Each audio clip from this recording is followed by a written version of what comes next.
다윗은 하나님의 궤를 옮기기로 결정하고 그것을 실행에 옮깁니다. 그러나 안타깝게도 처음 궤를 옮길 때 그런 실수를 하죠.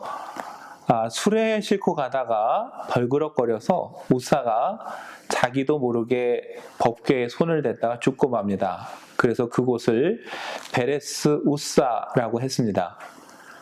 우사가 죽게 된 이유는 하나님의 계명대로 옮기지 않았기 때문입니다. 원래 하나님의 궤는 채에 꿰어서 어깨에 매라고 했습니다. 그런데 수레에 싣고 가다가 그만 벌그럭거리게 됐고 자기도 모르게 손을 대고 말았던 것이죠. 이 사건을 통해 하나님께서는 우리에게 중요한 교훈을 하나 주십니다.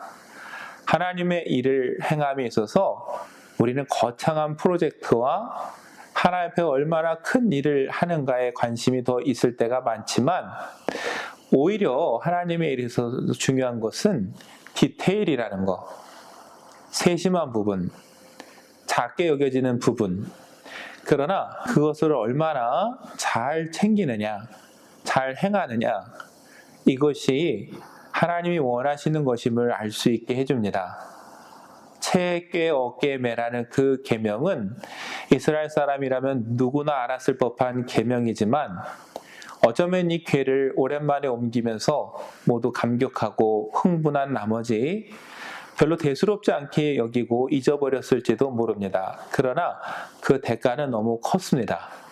저도 여러분도 하나님의 일을 행함에 있어서 큰 일을 행하고 큰 결과를 내는 것만 열중할 게 아니라 그 과정에 있어서 얼마나 하나님이 원하신 일을 디테일하게 또 세심하게 이루어가는가, 작은 부분에 얼마나 신경을 쓰는가, 우리가 그렇게 한번 되돌아봤으면 좋겠습니다. 그러기 위해서는 모두가 협력하여 선을 이루어가야 됩니다. 궤를 옮기는 일은 나 혼자 알아서 되는 게 아닙니다.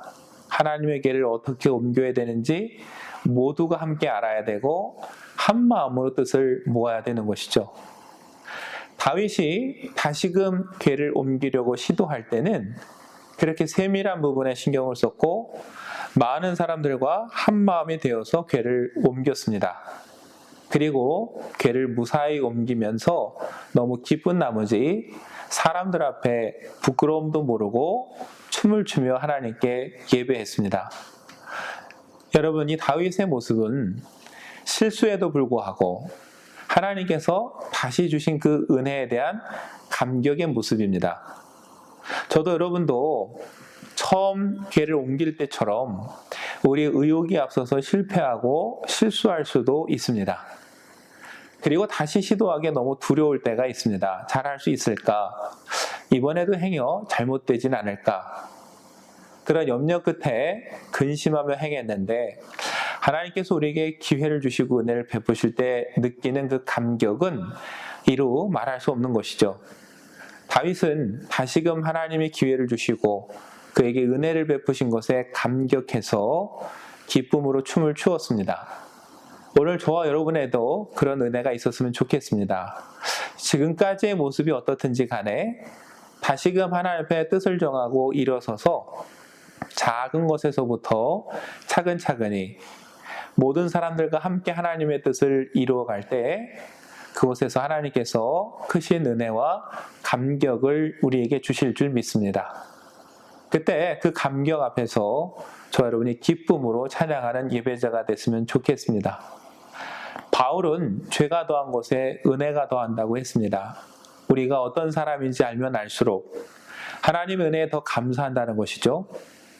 우리가 연약하다는 걸 인정하고 더 두렵고 떨리는 마음으로 하나님 앞에 설 때 하나님께서 저와 여러분에게 이전보다 더 큰 은혜로 채워주실 줄 믿습니다.